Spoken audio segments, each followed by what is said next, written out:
How to use DeepSeek R1 in n8n. Well, DeepSeek AI is designed for deep research and analysis, excelling at data-driven tasks. It's great for professionals needing complex insights. So first of all, let's see on how you can create or use DeepSeek AI on your device. Head over to preferred web browser.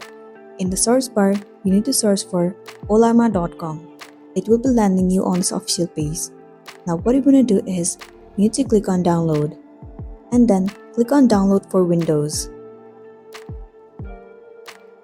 Now you have to wait for a while for it to complete. Once it has been completed, you need to install this file.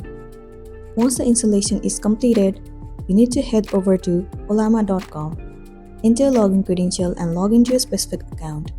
Once you have been logged in the search bar, you need to search for DeepSeek R1. Once you have searched for it, now over here you have to choose the DeepSeek model that fits your requirements.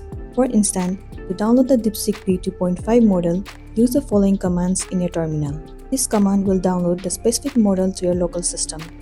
After the download is complete, you can run the model by using the Olama CLI.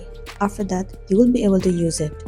Well, you also have to ensure n8n is installed on your system. You can set it up locally or use the cloud version. After that, you'll be good to go. So that's the end of the video. Make sure to like and subscribe to our channel. We'll see you in the next one.